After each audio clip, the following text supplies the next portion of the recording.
aha murabizi sinjya mbazanira amakuru ariho ivumbi cyangwa se ngo mbazanire amakuru y'ibihuha. Bantu banjye ubu tuvugana umugabo witwa Tshisekedi sinzi niba agiye kwiyahura, sinzi niba hari aho ari bwerekeze, gusa icyo mbabwira ubu ngubu tuvugana General Major Sultani Makenga ndetse n'abagaba b'ingabo zo muri Sadec ubu tayari bamaze gukora inama rukokoma, inama kabundura, inama karahabutaka, bayikoreye ni muri Serena Hotel hano Igoma ku Kivu neza, n'ibirenge bimeze nkaho biri mu mazi, mbese ni hafi n'ubundi n'ikiyaga cya Kivu. Mwibaze ibi bintu, reka tubisobanure kinyamwuga. Mwibaze ukuntu abasirikare ba Sadec, nimvuga Sadec mwumve ngo ni abasirikare ba South Africa, abasirikare ba Malawi, abasirikare baki bose baje kurwana muri Kongo n'abatanzania barimo. Noneho mwibaze ibintu kuba bigeze kuri step yuko abajenerali bakuru, abagaba b'ingabo z'ibi bihugu, abajenerali bakuru bose b'ibihugu bya Sadec kuba bajigoma kwihurira n'inyeshyamba ubwazo, kwihurira kuganira, kugira n'ibiganiro. Mwibaze icyo kintu mwumva ikintu gisobanuye. Kandi bano mwibuke bari ku ruhande rwa Tshisekedi cyangwa se ku ruhande rwa Kongo. Ngaho noneho mwibaza ibintu urwego bigezeho mw'abantu mwe. Nitwa Romeo Storyteller, mutangazaji wa habari, rocket propelled grenade.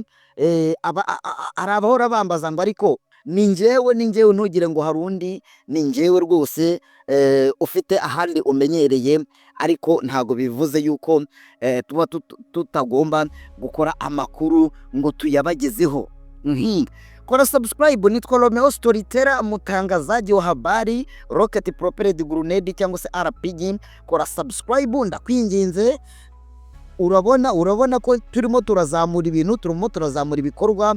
Iyi channel igomba kuzamuka nayo ikaba imwe mu macano agomba kuzajya abaha amakuru, kandi amakuru ameze neza. Tanga umusanzu wawe rero, gira uruhare mu kutuzamura, gira uruhare mu kuduteza imbere, ubundi dukomeze n'amakuru atariho ivumbi. Twagiye rero uti byagenza bite?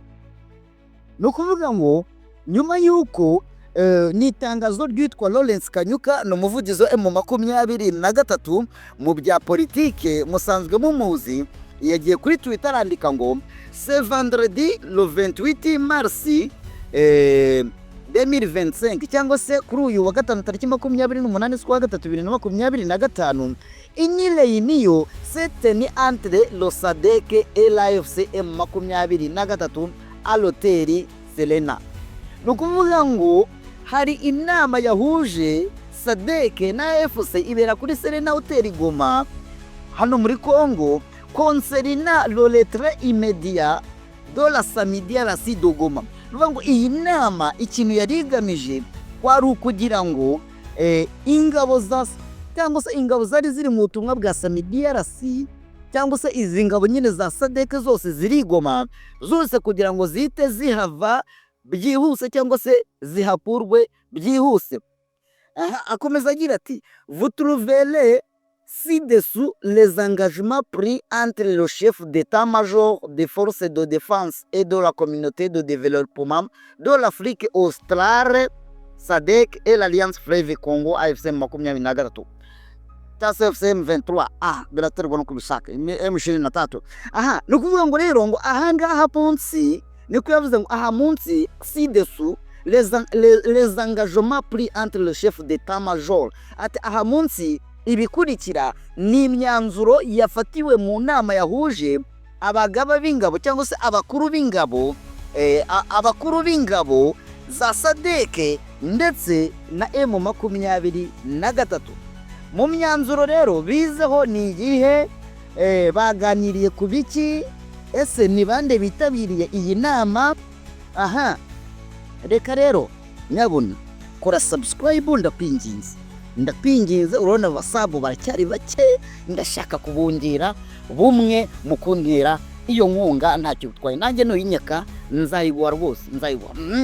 Hanyuma rero twakomeje n'iri tangazo riragira riti kwanza reka mbanze nkubwire abari bitabiriye abajenerali bakomeye ariko bari bitabiriye harimo generali Ruzani Maponya akaba ari chief of South African National Defense Force. Uyu Maponya muranamuzi cyane muri bya bihe bajyaga babahamagaza ngo basobanure ikingabo za South Africa zagiye gukura muri Afrika y'Epfo. Uyu mugabo Maponya we muramuzi ko yavuze ati tujye kumanika idarapo uko twari dutsinzwe ahubwo twagira ngo ingabo z'u Rwanda zari ziri kurasa zitaturasa. Uyu Maponya we muramuzi cyane niwe rero Chief of Defense Force cyose umugaba w'ingabo muri Afrika y'Epfo. Hakabamo rero uwa kabiri Lieutenant General Geoffrey C. Ziles wo muri Zambia Army Commander. Uyu nguyu we nuhagarariye ingabo zo muri Zambia.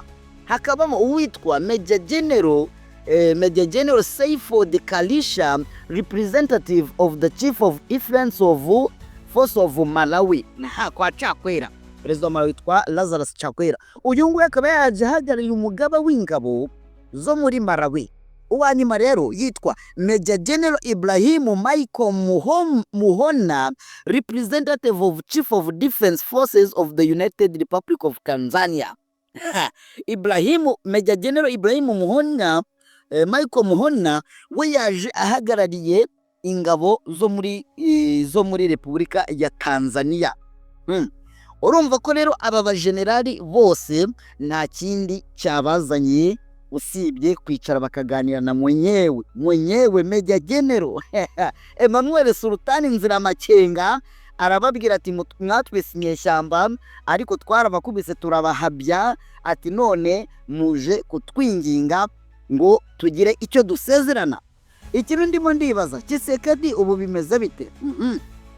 Twakomeje umva abandi bari muri iyi nama harimo uwitwa Professor Kula Telatsane, Director Organ on Politics, Defense and Security Affairs Sadec. Uyu nguyu ubwo nuhagarariye ibijyanye na politike n'umutekano mu muryango wa Sadec muri rusange. Hakaba hariyo witwa Major General Sultani Makenga, the military coordinator of AFC M23 of the Chief of Defense of Force of ARC. Urumva Manuel Makenga nawe yararimo. Hakabamo witwa Brigadier General Bernard Byamungu, Deputy Chief of Defense Force of ARC. Urumva ku ruhande rwa M23 ndetse akazaho n'uwitwa Bahati Musanga Elasto, the governor of North Kivu province. Mubango ku ruhande rwa M23 harimo General Sultani Makenga, harimo Brigadier General Byamungu ndetse bakaba harimo na Bahati Musanga Elasto. Uyu nguyu n'ubundi akaba asanzwe ari guverineri w'intara ya Kivu y'Amajyaruguru. Ubwo abo mbabwiye ubwo n'urutonde rw'abantu bagera kuri V5 6 7 8 rwa rutonde rw'abantu 8 nakomejemo kubonamo na Wiringoma nawe tamba baganiriza bamwe babwira ati ko mutari ipirawu. Wiringoma akamubwira ati wapi twebwe turi mu gisibo. Ubu yabwiraga no muri Tanzania ngo yitwa Ibrahim ati ko tari ipirawu ati turi mu gisibo. Hamwe atari ko bwana ati tumurafungura ndabizi murafungura vuba kabisa. Urumva ko babakiriye neza bakagirana ibiganiro byiza cyane. Hanyuma rero the meeting noted commitment from both parties on the cessation of hostilities. Nuvango iyi nama bimwe mu byo yizeho ku mpande zombi harimo guhagarika ibijyanye n'ubugizi bwa nabi cyangwa se kurwana ceasefire, guhagarika cyangwa se guhana gahenge, guhagarika umuriro, unconditional withdrawal of Samdrc troops, no kugira ngo izi ngabo zose za Samdrc ziri hano muri Congo nazo zihave. The meeting also agreed on the following. Nanone iyi nama ibindi yizeho nibi bikurikira. Mu bindi yizeho rero bikurikira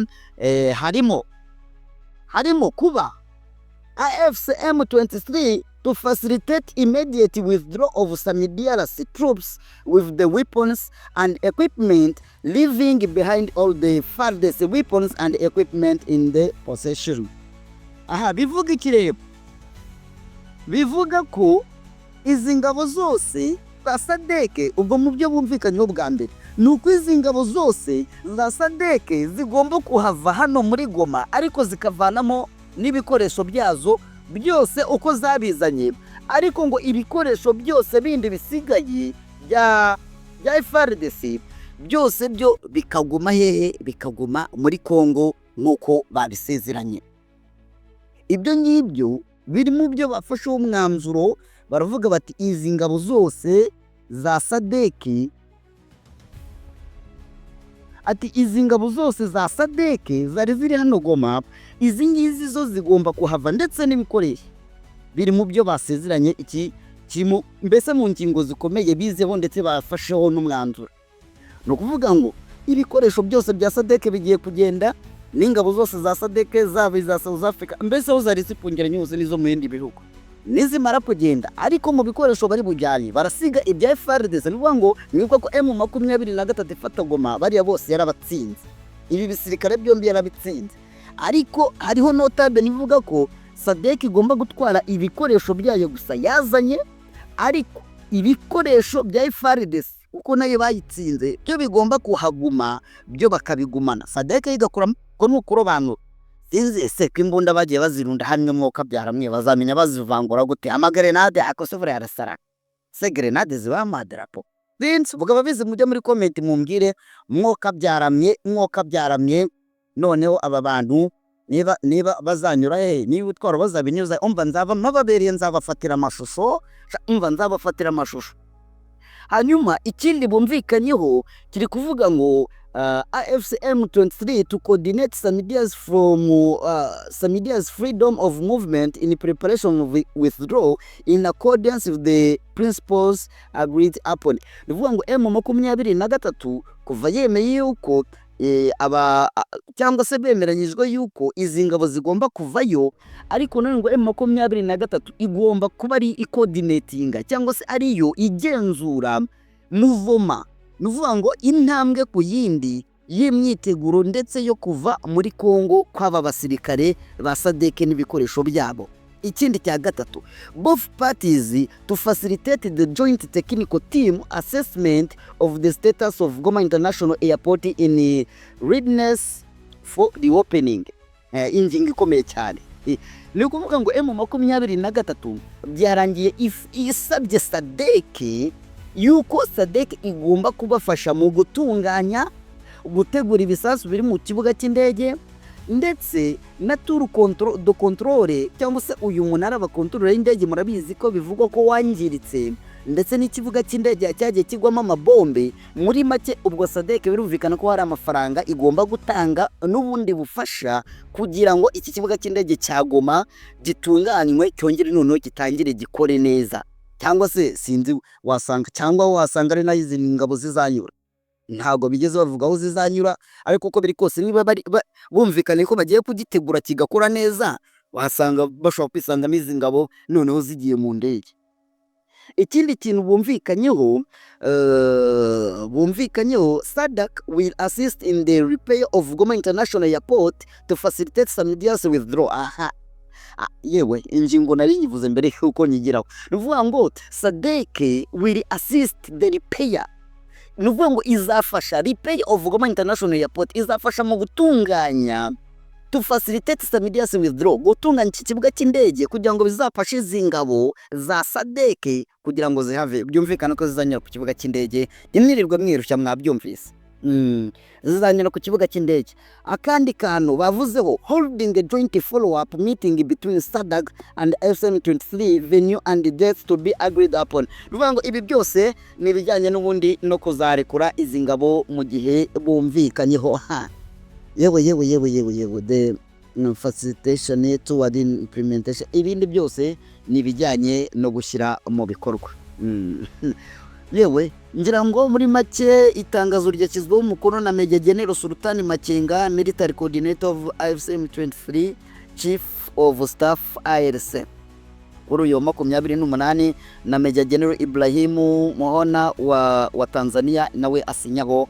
Ibi ngibi biba byumvikanyweho. Mwoka byaramwe Mu yandi makuru rero ntagiye gutindaho kuko icyo narimbazaniye ni breaking news, ibindi tugasigara tubana mu yandi makuru. Nuko kugeza ubu ngubu M23 abayihagarariye ubu ngubu bamaze kugera i Doha muri Qatar nk'uko byaramye. Ikaba ari delegasiyo yari iyobowe n'umuyobozi w'ihuriro wingirije, akaba ari we Basinye, n'umuyobozi ushinzwe iperereza n'ibikorwa bya gisirikare. Uyu nguyu muramuzi ni Colonel Nzenze Imani John, uyu nguyu muramuzi cyane. Bagiye i Doha kumara iki? Bagiye i Doha mu biganiro bibahuza n'umuyobozi wa Qatar cyangwa se umuyobozi w'ikirenga w'iki gihugu cya Qatar, akaba yitwa Sheikh Tamim bin Hamad Al Thani. Akaba rero ari nyuma yuko n'ubundi hari habaye ibiganiro byahuje Perezida Tshisekedi ndetse na Perezida Kagame.